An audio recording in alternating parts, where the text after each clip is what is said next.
तर त्याने सॉफ्टवेअर चांगल्या पद्धतीने क्लिअर करता येतो. तर त्यासाठी आपण रेकॉर्डेड पार्टमध्ये हा कोर्स देतो, ज्याचे की सेपरेट पैसे द्यायची गरज पडत नाही, आपल्या फी मध्येच ते इन्क्लुडेड असतं. त्याच्यानंतर आपण राजकीय डिझाईनचा एक खूप छोटासा पार्ट आहे आपला, जवळपास 100% कोर्स पैकी 5% आपण राजकीय डिझाईनचा पार्ट आहे. आपला मेन कोर्स आहे व्यावसायिक कॉर्पोरेट डिझाईनवरती फोकस आहे आपला कोर्स. आणि त्याच्यामध्ये ऑब्व्हियसली आपल्या कोर्सच्या व्यतिरिक्त, डिझाईनच्या व्यतिरिक्त देखील आपण स्ट्रॅटेजीज कशा बनवायच्या, काय सगळं करायचं ते सगळं एक्सप्लेन करतो. आणि मागच्या स्टुडंटला मी पुन्हा सांगतोय, एक्स स्टुडंट जेवढे असेल सगळ्यांनी कमेंट करून तुम्ही सांगू शकता की काय नेमकं आपण कशा पद्धतीने या सगळ्या गोष्टी तुमच्या क्लिअर झालेल्या आहेत का, किंवा आपण ते एक्सप्लेन केलं आहे. आणि त्यानंतर 2 तास तर आपला कोर्स होतोच, किंवा जेवढा वेळ गरजेचा असतो तेवढा वेळ. म्हणजे असं पण होतं कधी कधी की एखादा पॉईंट आहे की आता एक मोठा पॉईंट आहे, त्याला आपण 2 पार्टमध्ये डिवाइड केलेला आहे, आणि तो एक पार्ट आहे तो 1.5 तासात क्लिअर झाला. पुढचा पार्ट क्लिअर केला आम्ही तर पहिलं पूर्ण सपाट होईल, किंवा तो ओव्हर क्राऊडेड होऊ शकतं, किंवा ते बाउन्सर जाईल पुढचा. त्यासाठी आपण तेव्हाच तो पार्ट कट करतो, आणि जी काही थोडीफार चर्चा करून त्यावेळेस बॅच संपून जाते आपली.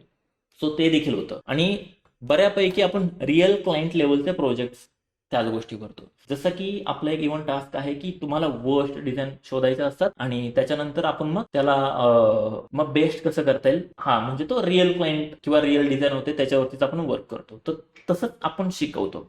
आता फोटोशॉपचा तर पार्ट सांगितला मी. ग्राफिक डिझाईनचे प्रिन्सिपल्स काय आहेत, तर जे काही डिझाईन तुम्ही आतापर्यंत इंटरनेटवरती पाहिलं असेल, त्याच्यामध्ये जे corporate design, clean professional design पाहिलं असेल कोणाचं, तर त्या प्रत्येक डिझाईनमध्ये ग्राफिक्स डिझाईनचे प्रिन्सिपल्स आहेत. ग्राफिक्स डिझाईनचे प्रिन्सिपल्स एकदा तुम्ही जर क्लिअर केलेत तर आयुष्याच्या शेवटापर्यंत तुम्हाला ते कामाला येणार आहेत. आणि जर तुम्हाला ती गोष्ट येत नाहीये, ती गोष्ट माहीतच नाहीये, आणि जर तुम्ही स्वतःला ग्राफिक्स डिझायनर म्हणत असाल तर खूप मोठी चूक करताय.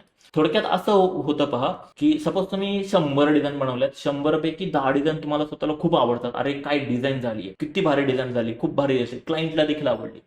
पण 100 पैकी 90 डिझाईन क्लायंटला सोडा, क्लायंटचा मी सांगत नाही, पण तुम्हाला स्वतःला ते सॅटिस्फॅक्शन भेटत नाही. तर का भेटत नाहीये, कारण की त्या 10 डिझाईन मधून चुकून तुमच्याकडून ते प्रिन्सिपल्स फॉलो झालेले असतील काही ना काहीतरी, आणि या 90 डिझाईन मध्ये तुम्हाला माहित नसल्यामुळे तर ते क्रॅक करता येत नाही. मग तुम्हाला काय वाटतं की नाही, मला कॉन्सेप्ट सुचत नाहीये, मला ते जमत नाही, ग्राफिक डिझाईन मध्ये थोडासा वीक पडतोय, किंवा त्या गोष्टी आहेत, किंवा क्लायंट सारखं सारखं रिव्हिजन सांगतोय. हे पण होतं रिव्हिजन्स म्हणजे की क्लायंट म्हणतो नाही रे, हे मोठं करणार, हे बारीक करणार, तुला माहित नाही का, ह्या सगळ्या गोष्टी होतात. ह्या सगळ्या प्रश्नांचं उत्तर तुम्हाला ग्राफिक्स डिझाईनच्या प्रिन्सिपल्स मध्ये शिकायला भेटतं.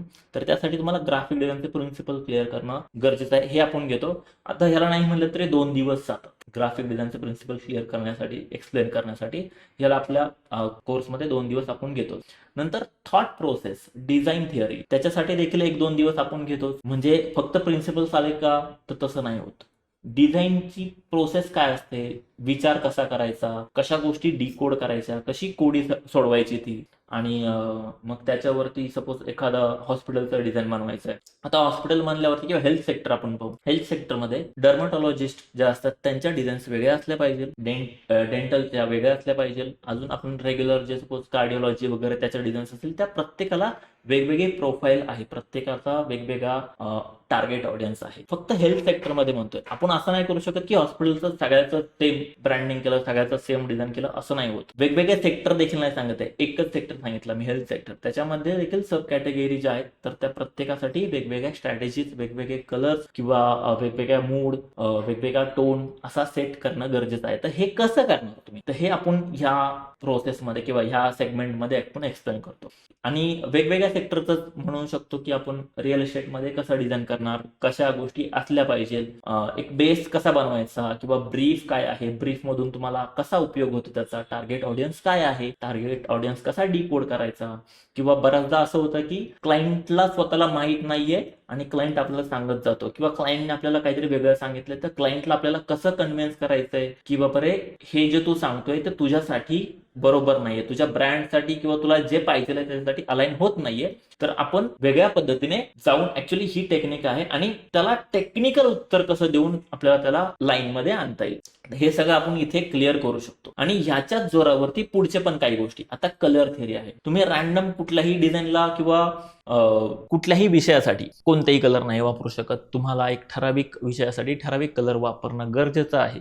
जसं की हेल्थला तुम्ही विनाकारण तुम्ही रेड कलर वापरला हेल्थ सेक्टरमध्ये, जर विनाकारण वापरला तर तो चुकीचा होतो. इव्हन तुम्हाला आवडतोय म्हणून ब्ल्यू वापरणं देखील चुकीचं आहे, तुम्हाला आवडतोय म्हणून सियान वापरणं देखील चुकीचं आहे. तिथे गरज असली तर तुम्ही बिंदास कलर वापरू शकता, कोणताही वापरा. मग जिथे ऍक्च्युअल गरज आहे, त्या विषयाची डिमांड आहे, तर तिथे मग हे सगळं कसं करणार आहे? मग प्रत्येक कलरचं काही ना काहीतरी सायकोलॉजी आहे आणि तुमच्या विषयाची सायकोलॉजी ही समजून घेऊन तुम्हाला कलर निवडायचे असतात, रँडमली कलर नाही.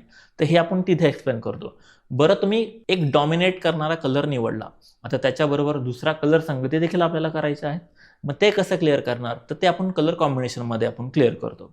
किंवा बरं की सपोज तुम्ही ब्ल्यू कलर घेतला तर त्याच्याबरोबर दुसरा कुठला कलर घेतला पाहिजे की जेणेकरून डिझाईन प्रोफेशनल दिसेल, डिझाईन अशी बडबडीत वाटणार नाही. तर हे सगळं सूत्र आहेत, इझी सूत्र आहेत ते. मग ते तिथे एक्सप्लेन करा. इव्हन मला असं वाटतं की जर तुम्ही सायकोलॉजी समजून घेतली आणि प्रिन्सिपल समजून घेतली आणि बाकीच्या सगळ्या गोष्टी जर समजून घेतल्या, इव्हन कलर थिअरी समजून घेतलीत, तर अख्ख्या पार्टमध्ये सगळ्यात सोपा पार्ट आहे कलर कॉम्बिनेशन. सगळ्यात सोपा मला वाटतो माझ्या हिशोबाने कलर कॉम्बिनेशन. आणि त्या पद्धतीने आपण एक्सप्लेन देखील करतो, कारण की ते जसं की 1+1 2 होतं. जेवढं सोपं हे आहे तेवढंच सोपं कलर कॉम्बिनेशन आहे, जर तुम्ही ते व्यवस्थित समजून घेतलं. मेन म्हणजे तुमच्याकडे ते स्किल असेल तर, किंवा तुम्हाला तसं समजावलं गेलं असेल तर. आणि हे आपण आपल्या कोर्समध्ये व्यवस्थित एक्सप्लेन करतो. त्याचबरोबर आता फॉन्ट थेरी, तुम्ही कुठल्याही डिझाईनला कुठलाही फॉन्ट पण नाही वापरू शकत, तर त्यासाठी तुम्हाला स्पेसिफिक फॉन्ट वापरायचे असतात, किंवा प्रत्येक फॉन्ट म्हणजे एक शेपच आहे, मग तो प्रत्येक शेप काय सांगतोय, काय एक्सप्रेस करतोय, त्या हिशोबाने तुम्हाला सांगायचं कसा मेसेज द्यायचा, प्रीमियम मेसेज द्यायचा आहे, लक्झरियस द्यायचा आहे, किंवा मास ऑडियन्सला द्यायचा आहे. त्यातल्या त्यात ते प्रोडक्ट काय आहे, प्रोडक्ट टेकी आहे का, इन्फॉर्मेटिव्ह आहे का, अजून काय आहे, सर्व्हिस आहे.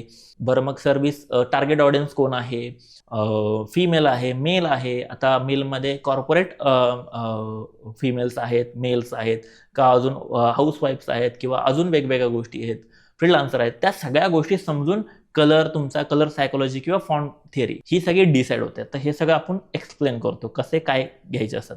त्याच्यानंतर कंटेंट थिअरीचा पार्ट काय आहे, तर तुम्ही काही पण नाही लिहू शकत. सगळ्यात पहिलं, most of the time design बिघडण्यामागे कलरचं तर काम असतंच आणि त्या सगळ्या गोष्टी असतात, पण मोस्ट ऑफ द टाइम चुकीची कॉपी म्हणण्यापेक्षा, आता कॉपी हा वर्ड ऍक्च्युली बरोबर आहे, पण शब्द जे आपण निवडतो डिझाईनमध्ये, कधी कधी आपली डिझाईन ओव्हर क्राऊडेड होते. तर ती ओव्हर क्राऊडेड नाही झाली पाहिजे डिझाईन. कमीत कमी शब्दामध्ये आपल्याला जास्तीत जास्त लाऊड मेसेज द्यायचा असतो.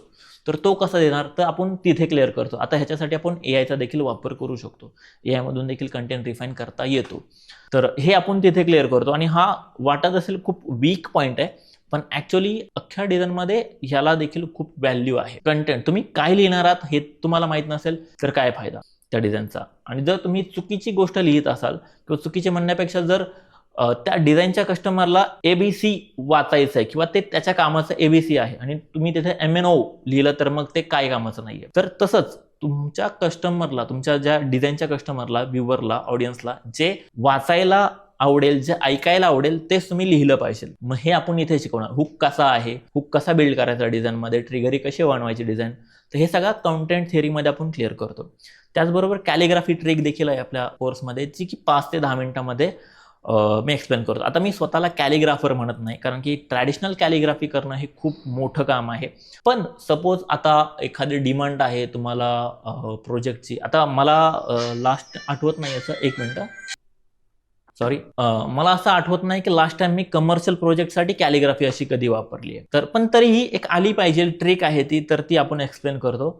आणि ह्या सगळ्या गोष्टींचा वापर करून, म्हणजे थॉट प्रोसेस झालं, प्रिन्सिपल झाले, कलर थिअरी झाली, फॉन्ट थिअरी झाली, कंटेंट वगैरे, हा सगळा बेस आहे डिझाईनचा. हे जर तुमचं क्लिअर झालं की मग तुम्ही पुढे फक्त प्रॅक्टिस हा पार्ट राहतो तुमचा. जेवढी प्रॅक्टिस चांगली तेवढं तुम्हाला डिझाईन चांगलं करता येतं, आणि ते होतं देखील. तर हा मेन बेस आपण स्ट्रॉंग करतो. आता इथे सॉफ्टवेअरचा कुठे सुरुवातीला आपण रेकॉर्डेड पार्ट दिला, संपला विषय, मग तो स्टुडंट त्याच्या लेवलवरती क्लिअर करतो. पण त्याच्यानंतर पुढे हा महत्वाचा पार्ट आहे, आणि हेच आपण स्ट्रॉंग करतो स्टुडंटचं. बेस जो म्हणतो ना आपण, पिलर म्हणतो ना, बेस पिलर, किंवा फाउंडेशन म्हणतो ना, हे फाउंडेशन आहे डिझाईनचं. तर ह्याच्यावरती आपला कोर्स ह्याच्याच वरती फोकस आहे. आणि पुढे जर हे क्लिअर झालं तुमचं, तर मग तुम्ही वेगवेगळ्या, तुम्हाला कुठलंही डिझाईन येऊ द्या, मग तुम्हाला प्रोजेक्ट ज्वेलरी मधला येऊ द्यात, रिअल इस्टेट मधला येऊ द्यात, हेल्थ मधला येऊ द्यात, किंवा रेस्टॉरंटचा येऊ द्यात, कुठलाही येऊ द्यात. आणि त्याचबरोबर तुमची प्रॅक्टिस चांगली आहे तर तुम्ही कुठलेही डिफिकल्ट प्रोजेक्ट क्लिअर करू शकता, जर प्रॅक्टिस चांगली असेल तर. आणि हे सगळं करता करता आपले टास्क देखील असतात, की जसं की तुम्हाला ह्या गोष्टी कलेक्ट करायच्यात. आता सपोज कंटेंट थेरी झाली, ते टास्क आहे पुढचं की तुम्हाला काही ट्रॅश डिझाईन आहेत, ट्रॅश डिझाईनचं मी तर एक्सप्लेन केलेलं आहे, गोष्ट एक्सप्लेन केली, स्टुडंटला समजली देखील. पण ऍक्च्युअल त्यांना किती समजलंय हे मला समजण्यासाठी टास्क दिलेला आहे, की सपोज तुम्हाला उद्या ह्या ट्रॅश डिझाईन आहेत, त्यांचा कंटेंट व्यवस्थित नाहीये, तर त्याच्या 10 डिझाईन तुम्ही कुठल्याही कलेक्ट करा, ज्या 100 डिझाईनपैकी निवडायच्यात तुम्हाला, आणि त्या 10 डिझाईनचा कंटेंट व्यवस्थित स्ट्रक्चर करून आणायचा आहे. ज्यांना जमतंय ऑब्व्हियसली त्यांचा तो पॉईंट क्लिअर झाला आणि त्यांनी लगेच दुसऱ्या दिवशी केलं देखील. आणि मग मला देखील कळतं की हा पार्ट क्लिअर झाला, स्टुडंटला देखील कळतं की आता मी करू शकतो. पण हे त्यांनी कंटिन्यू देखील केलं पाहिजे. जसं की कलर थेरी आहे, कलर कॉम्बिनेशन वगैरे आहे, तर त्यांच्या काही स्टुडंटने बऱ्यापैकी आपल्याकडे कसे ॲडमिशन्स होतात ज्याला ऑलरेडी ग्राफिक डिझाईन येत आहे. मी कलर थेरी सांगितली, कलर कॉम्बिनेशन सांगितलं, तुमच्या ज्या जुन्या डिझाईन होत्या आणि तुम्हाला वाटतं की त्या डिझाईनचं कलर कॉम्बिनेशन बरोबर नाही, तर मग त्याच्यामध्ये आता जेवढं काय तुम्हाला समजलंय, मग कलर व्यवस्थित फिल करून आणा. मग स्टुडंटला कळतं की बाबा हा खरंच ही थिअरी तिथे कामाला येते, ह्या गोष्टी अशा झाल्या पाहिजे होत्या, आता माझी डिझाईन इम्प्रूव्ह होते, रिझल्ट लगेच त्याला समजतोय. किंवा सपोज त्याला काही इश्यू येतोय, तर दुसऱ्या दिवशी सपोज त्याला नाही समजलंय, थोडासा इश्यू येतोय, दुसऱ्या दिवशी आपण पुढचा कंटेंट एक्सप्लेन करण्याच्या आधी आपण मागचा कंटेंट पुन्हा एकदा थोडासा रिवाइज करतो, किंवा हे असं आहे. अजून हे देखील आहे, जर आपल्या कोर्समध्ये ह्या गोष्टींमुळे स्टुडंट्स खूप नाराज होतात किंवा बरेच वेळास हे होतात की आता सपोज मी आजचा टास्क सांगितलेला आहे आणि मला अपेक्षित आहे की तो टास्क उद्याच झाला पाहिजे.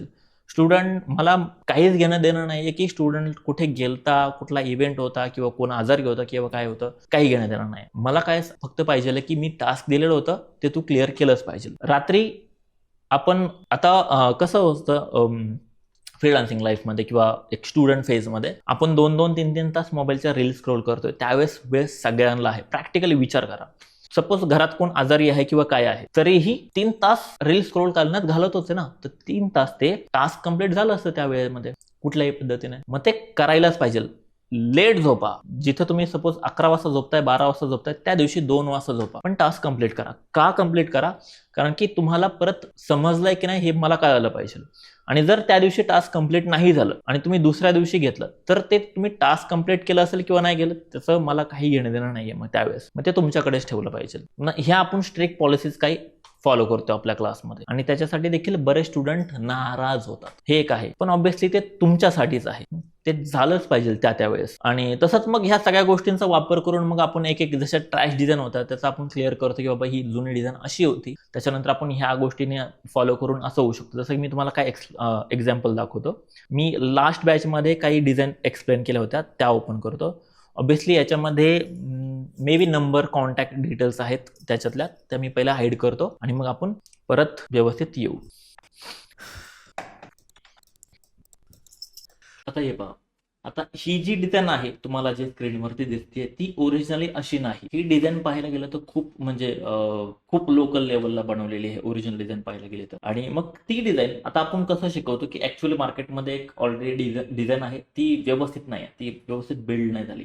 तर तुम्ही एक्झॅक्ट त्याचं कसं करू शकता, कसं स्ट्रक्चर करता येईल ते डिझाईन, आता हे एक्सप्लेन करण्यासाठी बनवलं डिझाईन. आता ही कशी वाटते डिझाईन? प्रीमियम वाटते, प्रोडक्ट फोकस वाटते. फक्तच मेकअप नाही तर ते टूल्स वगैरे त्या सगळ्या गोष्टी आहेत. ह्याचे अजून हजारो ऑप्शन्स बनवू शकतात याच डिझाईनचे. पण मग त्या पॉसिबिलिटीज पहिला आलं तर पाहिजे, तो थॉट प्रोसेस तर कळायला पाहिजे.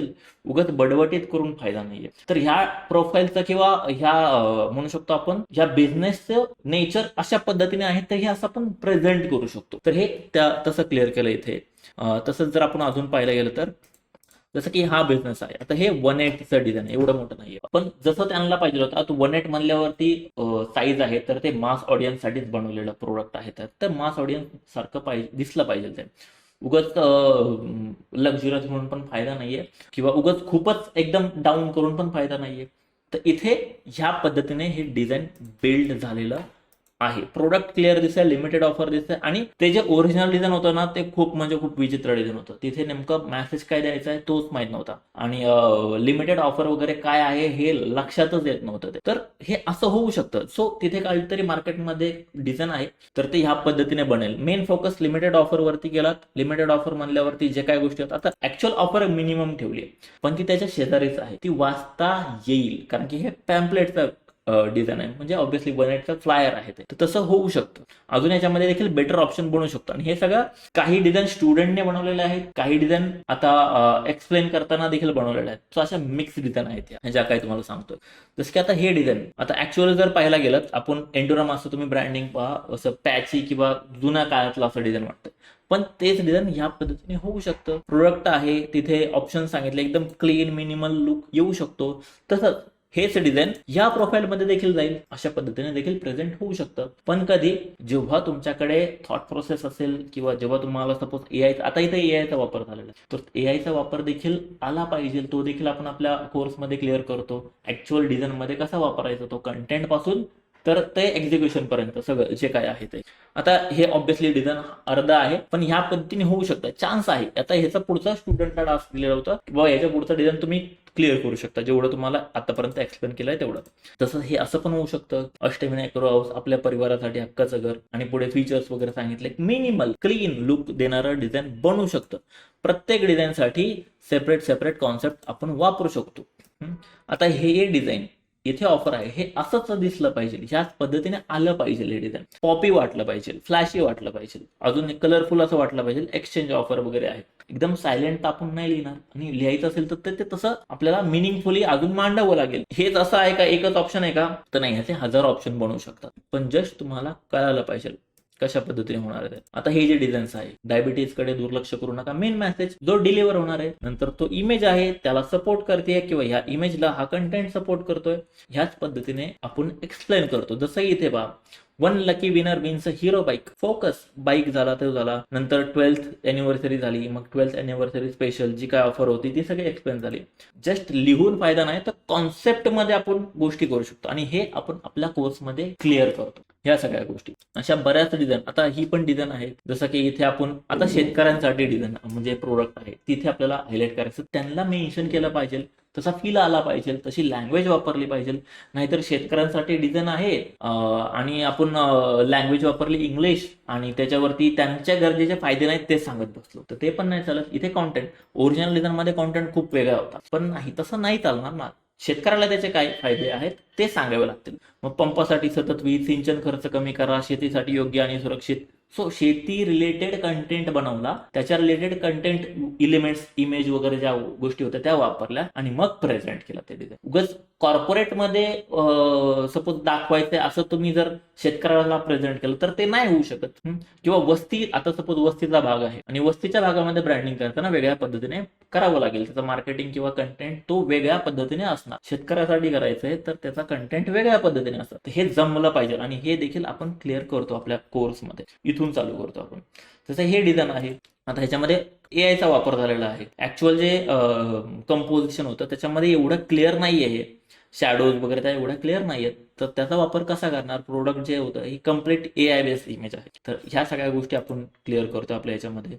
आता ही डिझाईन हिप पेन ह्याच्यावरती फोकस होत आहे, व्हिज्युअल देखील ट्रिगर झालं, नंतर early signs of heap problem वगैरे ते सगळं झालं. डोंट इग्नोर दिस साईन, तो इथे क्लिअर केलं. अजून इम्प्रूव्ह होऊ शकतं पण ह्या पद्धतीने पण डिझाईन करता येईल हे सांगायचंय मला. आणि हेच डिझाईन ह्या पद्धतीने पण होऊ शकतं. सो असे मल्टिपल ऑप्शन्स कसे बनवायचे, कसा विचार करायचा, इथे काय थॉट प्रोसेस आहे, तिथे काय थॉट प्रोसेस आहे, हे सगळं वेगवेगळ्या पद्धतीने आलं पाहिजे.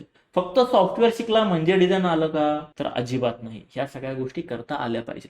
आणि ज्यांना येत नाहीयेत किंवा ज्यांनी जे आता कोर्सेस करतात कुठं, तर एकदा स्वतःला विचारा की खरंच तिथे ग्राफिक्स डिझाईन शिकवलं जातंय का सॉफ्टवेअर शिकवलं जातंय. कारण की सॉफ्टवेअर शिकलात म्हणजे ग्राफिक डिझाईन आलं असं नाही. बाकी आपला व्हिडिओ ऍक्च्युली खूप मोठा होत चाललाय, सो आपण मला वाटतं इथेच थांबलं पाहिजे. आणि बाय द वे ही डिझाईनची ही इमेज आहे, अख्खी इमेज आपल्या स्टुडंटने जनरेट केली आहे. ह्या सगळ्या गोष्टी हे वेगवेगळ्या याचं वेगवेगळ्या डिझाईन त्या हिशोबाने आपण क्लिअर करतो. बाकी मला वाटतं व्हिडिओ खूप लांब होतोय.